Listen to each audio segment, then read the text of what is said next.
Bonjour Olivier, pour toi, qu'est-ce que le golf elbow? Alors le golf elbow, c'est une pathologie tendineuse d'insertion qu'on retrouve chez les golfeurs, mais également dans d'autres sports comme le tennis. Et si on peut utiliser une métaphore, on peut considérer que ces tendinopathies sont comme un bateau qui va s'amarrer à un quai. La bite d'amarrage, c'est l'os, la corde, c'est le tendon, et le bateau, c'est le muscle. Et à un moment donné, dans la vie du sportif, il va y avoir une inadéquation entre la puissance qu'exerce le muscle sur cet amarrage, avec des lésions potentielles soit au niveau de l'os, soit au niveau du tendon. Ce qui implique qu'il faudra nécessairement faire la dissociation au point de vue anatomique entre ce qui revient de la douleur osseuse et ce qui revient de la douleur tendineuse, parce que ces deux éléments vont être différenciés dans le cadre de l'orientation thérapeutique. Et au niveau du diagnostic? Alors le diagnostic est très important. Malheureusement, on est dans une société très technologique où l'image va parfois prendre le pas sur la logique.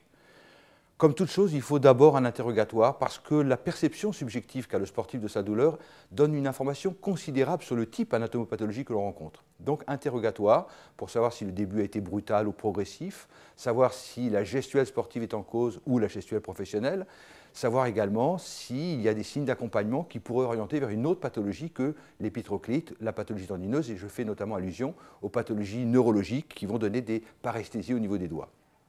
Une fois cet interrogatoire fait, on va avoir une programmation de l'examen clinique avec toujours cette même méthodologie qu'on rencontre dans toutes les pathologies tendineuses.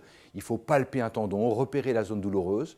Il faut explorer la mobilisation du coude. Il faut explorer aussi quels sont les muscles qui, quand ils sont contractés, vont générer cette douleur épitrocléenne, puisqu'autant il y a 4 muscles principaux qui vont s'insérer sur ce relief, et en mettant cette tension en jeu, on va reproduire une douleur, et ça nous donnera des informations extrêmement importantes sur le type de lésion et sur le type de tendons qui sont concernés.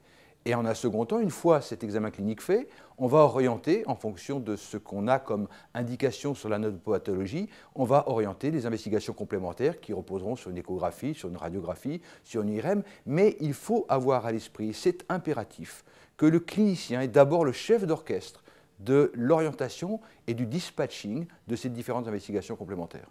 Et au niveau des traitements, qu'est-ce qu'on fait? Alors il y a un traitement conventionnel, traitement rééducatif, on en parlera peu puisque c'est vraiment quelque chose de très classique.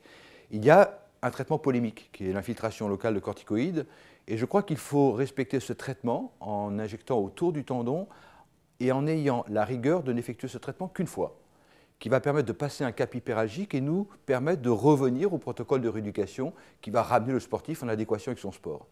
Et puis dans les cas d'échec, et c'est peut-être cette frange entre le traitement médical et le traitement chirurgical, il y a des nouveautés. On a comme protocole de traitement proposé par des Australiens des patchs de trinitrine qui vont augmenter la vascularisation au niveau du tendon et en même temps permettre la synthèse du collagène.